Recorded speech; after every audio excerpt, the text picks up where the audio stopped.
பயணிகள் அதிகம் பயன்படுத்தும் மிகவும் பிஸியான விமான நிலையங்களின் பட்டியலில் சென்னை பின்னுக்கு தள்ளப்பட்டுள்ளது.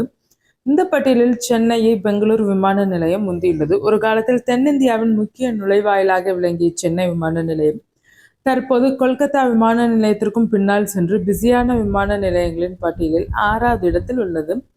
ஏப்ரல் மாதத்தில் சென்னை விமான நிலையத்தில் 17.3 லட்சம் பயணிகள் பயணம் செய்துள்ளனர். அதே காலகட்டத்தில் கொல்கத்தா விமான நிலையத்தை 17.6 லட்சம் பயணிகள் பயன்படுத்தியுள்ளனர். முன்பெல்லாம் சென்னைக்கு பின்னால் இருந்த பெங்களூர் விமான நிலையம் தற்போது நாட்டின் 3வது மிக பரபரப்பான விமான நிலையமாக உயர்ந்துள்ளது.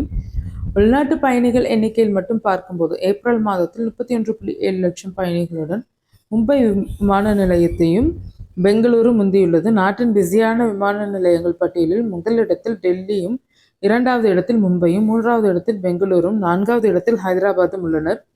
6வது இடத்தில் உள்ள சென்னையில் கடந்த 10 ஆண்டுகளில் பயணிகள் எண்ணிக்கை 24% மட்டுமே உயர்ந்துள்ளது.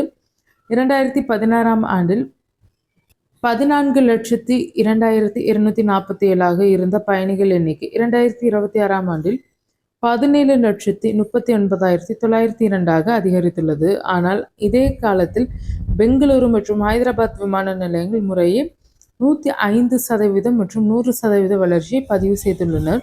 புதிய ஒருங்கிணைந்த முனைய கட்டிடப் பணிகள் நிறைவடைந்தவுடன் பயணிகள் எண்ணிக்கை அதிகரிக்கும் என்று இந்திய விமான நிலைய ஆணைய அதிகாரிகள் தெரிவித்துள்ளனர்.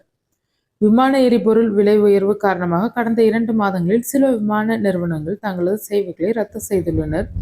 மேலும் விமான நிலையத்தின் ஏர்சைட் பணிகளும் நிறைவடைந்த பிறகு சென்னை விமான நிலையத்தின் பயணிகள் போக்குவரத்து அதிகரிக்கும் என்று அதிகாரி ஒருவர் கூறினார். விமான நிலையத்தின் பராமரிப்பு, டெர்மினல் 3 கட்டிடப் பணிகள் நீடித்தல் உள்ளிட்ட பல்வேறு பிரச்சனைகள் குறித்து பயணிகள் தொடர்ந்து அதிருப்தி தெரிவித்து வருகின்றனர்.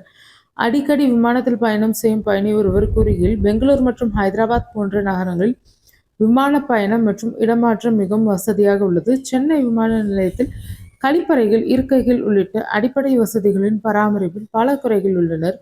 மேலும் உள்நாட்டு மற்றும் சர்வதேச முனையங்களில் உணவு மற்றும் வணிக வசதிகளும் தனியார் நிர்வாகத்தில் உள்ள விமான நிலையங்களை விட குறைவாக உள்ளனர்.